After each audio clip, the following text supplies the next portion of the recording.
Guys, kembali lagi dalam pembahasan yang menarik. Kali ini saya akan mencoba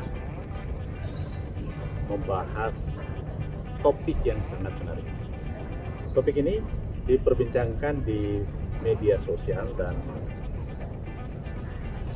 2-3 hari ini agak menarik memang, bergulirnya undang-undang cipta kerja yang memicu kontroversi dan protes dari kalangan buruh maupun dari berbagai kalangan ya, dan demonstrasi terjadi di berbagai daerah dan hampir menimbulkan gejolak yang tentu tidak kita inginkan bersama.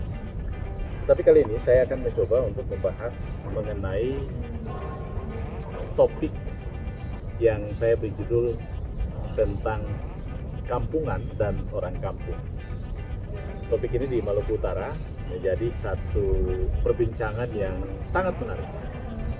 Ini dipicu oleh pernyataan seorang dosen Universitas Muhammadiyah yang konon kabarnya sudah diberhentikan, dan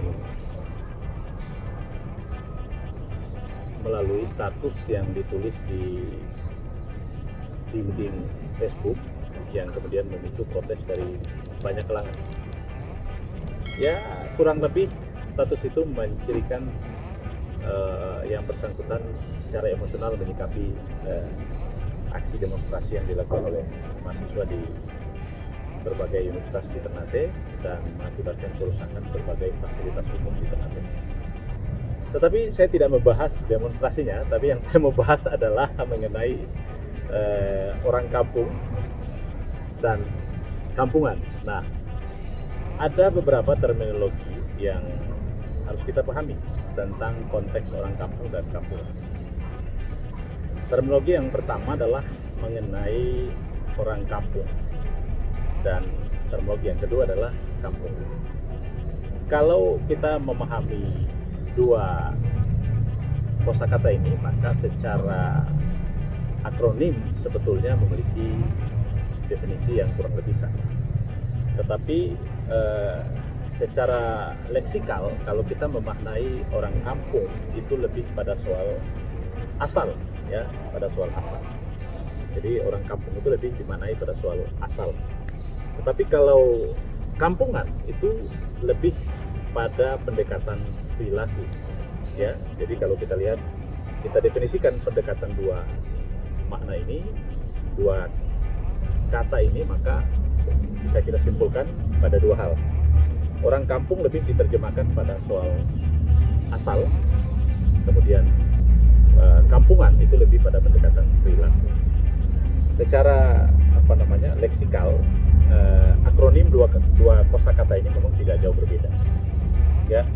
Sehingga kalau kita menerjemahkan kampungan itu sebagai sebuah terminologi perilaku, maka yang dimaksud oleh orang yang menulis kalimat-kalimat sektarian atau paham-paham yang rasis itu memang mendefinisikan kampungan itulah perilaku yang keras, yang kasar, yang anarkis, ya. Nah, karena kalau kita sambungkan dengan kejadian demonstrasi yang mengakibatkan kerusakan fasilitas umum, kemudian itu yang menjadi alasan sejumlah orang menulis status bahwa itu perilaku orang kampung, maka secara tidak langsung itu dimaknai sebagai perilaku yang dekat dengan kekerasan, anarkis, dan atau perilaku yang dekat dengan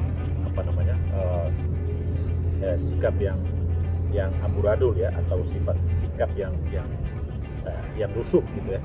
Kampung adalah sebuah kawasan atau sebuah lingkungan yang dibangun oleh sekelompok orang atau orang per orang yang tidak tertata. Jadi tidak ada kota yang tumbuh kemudian secara otomatis menjadi kota. Sebut saja Batavia di zaman dulu adalah Jakarta hari ini, kira-kira begitu, ya. Jadi ada sejarahnya bahwa akibat kampung Jakarta zaman dulu, atau kita kenal dengan Batavia, ada Sunda Kelapa, itu yang kita sebut dengan kampung, begitu, ya. Jadi semua orang itu berasal dari kampung, tidak ada orang yang berasal dari kota, begitu kira-kira. Nah, sama pula dengan Ternate. Ternate zaman dulu adalah perkampungan penduduk. yang terdiri dari dupa-dupa, terdiri dari kuda, terdiri dari sango, dan status kota Ternate yang dulu administratif berubah menjadi kota madya, sehingga kemudian penataannya, pembangunannya itu lebih bergerak lebih cepat, lebih masif, karena ada sentuhan-sentuhan kebijakan pembangunan yang dibangun oleh pemerintah, baik provinsi, pusat maupun pemerintah kota. Jadi kemudian dia berevolusi menjadi kota. Nah, tapi pada dasarnya itu adalah sebuah kampung. Nah, yang kedua, kampung ini entitas sosial, tidak lagi soal kawasan pemukiman. Kenapa saya menyebutnya entitas sosial? Karena di kampung itu biasanya sudah terjadi juga perpaduan etnik, ya. Hampir sulit kita menemukan satu kampung itu hanya satu etnik, kecuali di pulau-pulau tertentu, di kawasan-kawasan tertentu yang memang itu didominasi oleh etnis-etnis tertentu. Tetapi dewasa ini perkampungan-perkampungan itu sudah mulai multi etnik, ya, keberagaman sudah mulai terbangun di situ. Dan kita melihat sendiri bahwa kampung-kampung yang tumbuh dalam keberagaman itu cenderung pola pikirnya lebih terbuka, ya, dan itu saya menyebutnya entitas sosial karena kemudian di situ sudah terjadi interaksi sosial yang melahirkan heterogenitas, ya. Jadi itu soal kampung. Nah, tetapi soal perilaku yang kampungan, nah ini yang menarik. Kenapa saya bilang kampungan itu kalau diidentifikasi sebagai sebuah justifikasi pada soal tindak tanduk, dan kemudian diidentik bahwa kekerasan itu identik adalah sifat orang kampung, nah itu keliru. Karena orang kampung itu pada dasarnya itu dia tidak boleh dilekatkan pada pendekatan kekerasan. Orang kampung itu dia lebih jauh pada soal terminologi perkotaan. Ya, terminologi perkotaan itu adalah teknologi, kemudian kemajuan, kemudian transportasi, itu saja. Tetapi soal cara pandang, justru orang kampung lebih santun. Orang kampung lebih santun karena dia tumbuh dalam budaya lokal, dia tumbuh dalam adat lokal, kemudian komunikasi lokal, dan itu menjadi semacam trademark orang kampung. Jadi perilaku yang kampungan itu tidak identik dengan kekerasan. Perilaku kampungan itu mencirikan orang itu mengerti budaya, mengerti keberagaman, mengerti tentang adat istiadat. Itu perilaku yang kampungan, ya. Dan perilaku yang kampungan itu adalah sebuah entitas, bukan sebuah hinaan. Ketika perdebatan tentang pulang kampung dan mudik yang dilontarkan oleh Presiden Jokowi, kemudian itu memicu kontroversi di berbagai media sosial juga. Nah, ini sebetulnya sama, teman-teman semua. Nah, saya ingin memberikan definisi ini karena kenapa? Ketika sebuah kampung itu telah berevolusi menjadi sebuah kawasan perkotaan, maka secara tidak langsung masyarakatnya akan berevolusi secara serta-merta juga bersesuaian dengan perilaku-perilaku yang modern. Perilaku modern itu tumbuh dari interaksi sosial. Jadi tidak ditentukan oleh etnik tertentu kemudian menjadi lebih modern dan etnik tertentu dalam kawasan itu menjadi tidak modern. Tidak. Perilaku sosial yang bergeser dari sebuah kawasan perkampungan menjadi perkotaan itu secara simultan, ya, bersesuaian dengan kondisi yang berkembang pada masyarakat yang ada dalam satu kawasan itu. Jadi kalau kemudian di kota itu Anda menemukan ada multi etnik, maka keberagaman sudah tumbuh di situ. Dan interaksi sosial pun itu melahirkan nilai-nilai tertentu atau kita menyebutnya social value.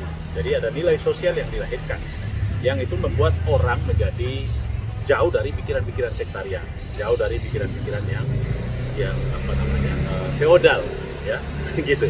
Jadi kalau orang berpikirnya feodal, orang itu belum berada pada satu perilaku perkotaan. Jadi berpikir feodal itu adalah berpikir di zaman dulu, ya, berpikir zaman dulu. Karena kenapa? Interaksi sosial di zaman itu belum terlalu menjadi sebuah kebutuhan.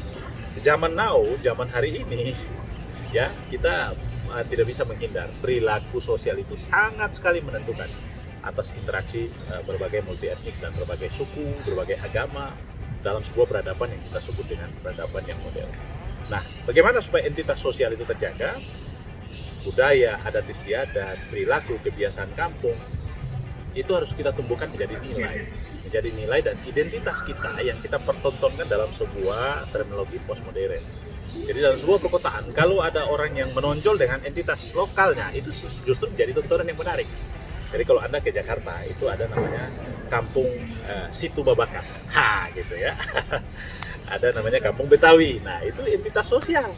Jadi itu bukan sebuah nilai yang direndahkan, bukan.